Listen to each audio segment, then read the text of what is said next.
Hi, this is Jennifer from Read It Again. Please join me for the first half of Wedding Flowers from the Cobble Street Cousins series by Cynthia Rylant.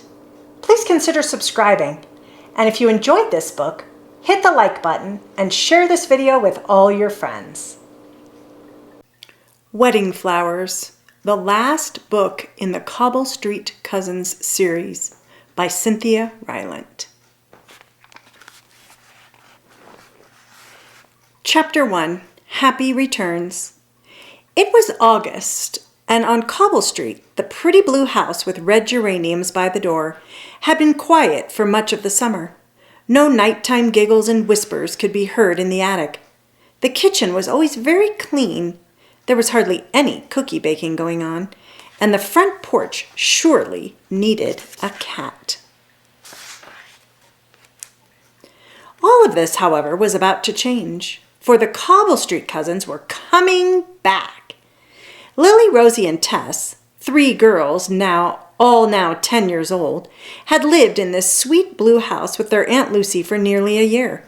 In fact, they had lived here for all of 4th grade while their parents traveled with the ballet. Each had slept in her own little bed in the attic, where Lily had written her poems. Her sister Rosie had played with her dolls, and their cousin Tess had practiced singing songs. Tess's cat Elliot had also lived with them, and he had slept where he wanted to. Elliot had loved Aunt Lucy's house as much as the girls did. But when the summer came, the girls' parents had returned, and the cousins had left Aunt Lucy's house. Lily and Rosie had gone back to their own house, many miles away, and Tess and Elliot had gone to theirs, even more miles away. But the cousins wrote so many letters and notes back and forth, it hardly seemed like they were separated at all. Oh, here's some letters. It says, Dear Tess and Elliot, today Rosie bought red bubble bath, and now the bathtub is all pink. So are Rosie's toes. Love, Lily and Rosie, who's very Rosie. This one, Dear Lily and Rosie, we are sending a long letter because we long to see you. So long, love, Tess and Elliot.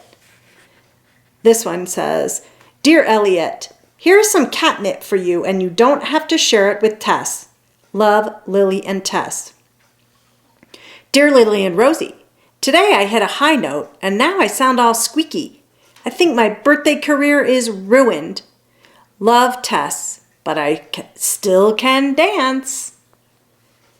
Dear Tess, here is a lollipop for you, and you don't have to share it with Elliot. Love, Lily and Rosie.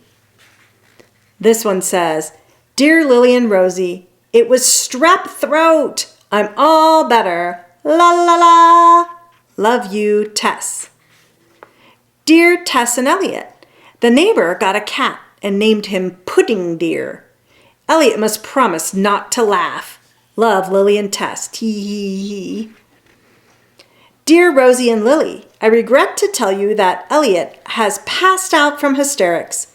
He should wake up very soon. Please send our love to Pudding Dear.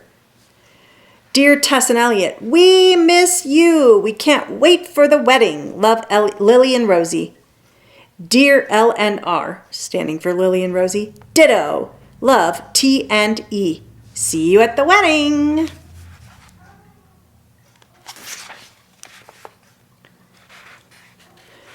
The wedding the cousins were so thrilled about and so looking forward to was that of their Aunt Lucy and her sweetheart Michael.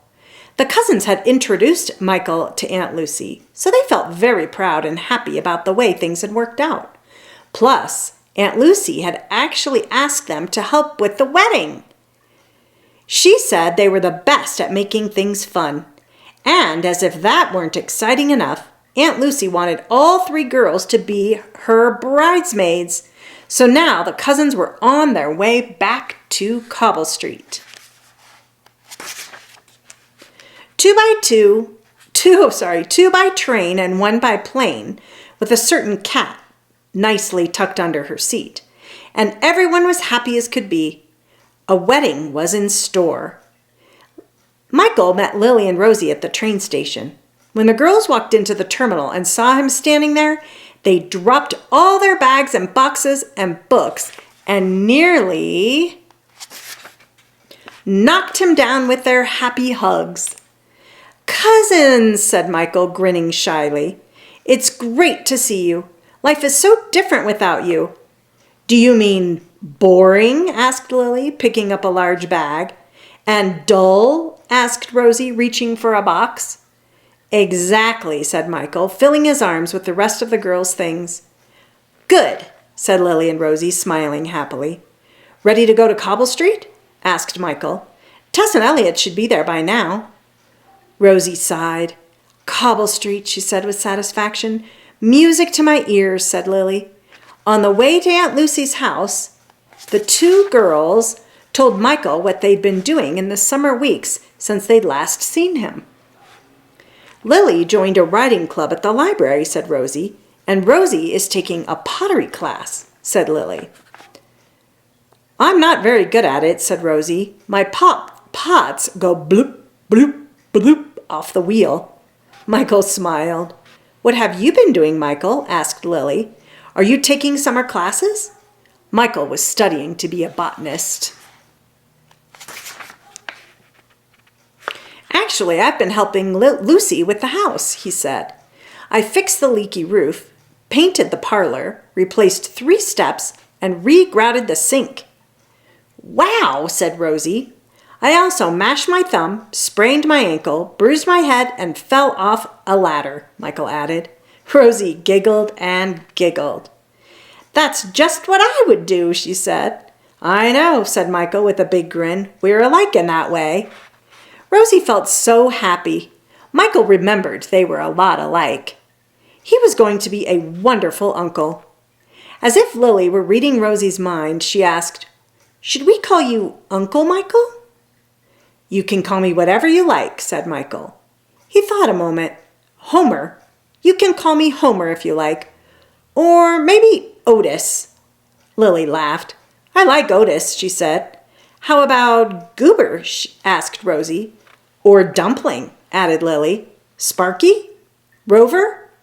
All the way to Cobble Street, everyone was laughing over some very silly names. Chapter 2, Together Again. "Tess!" cried Lily and Rosie. There was their dear sweet cousin skipping down the front steps to meet them. Tess threw her arms around the two girls. "Together again at last," she said dramatically. Tess was usually dramatic. "I like your sneakers, Tess," said Rosie. "I like your shirt," said Tess. "And Lily's necklace." "I like your hat," said Lily. "I love you both," cried Tess, hugging them again. "I've missed you so much." Michael finished unloading the car, then joined them with his arms full of bags and boxes and books. "Hi, Tess," he said with a big smile. "Hey," said Tess, "aren't you that guy who's going to be my uncle?" She gave Michael a hug around all the luggage. "If I survive the unloading," he answered with a grin. "Wait till you see how much stuff I brought," said Tess. "Aunt Lucy and I had to make 8 trips back and forth from the taxi. Plus," she added, "I brought the best thing of all." "Elliot!" cried Lily and Rosie.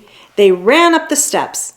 In the kitchen, Aunt Lucy was just pouring Elliot a little bowl of cream. "Cousins," she said, her arms opening wide. There were more hugs and more "I missed yous," while patient Elliot was cuddled by one cousin, then another, before he could lap up his cream. The girls gathered around the big kitchen table while Aunt Lucy and Michael brought out a lovely bowl of strawberries and a plate of macaroons and a nice cold pitcher of pink lemonade. "Aunt Lucy," said Tess, "there is no better kitchen in the world than yours."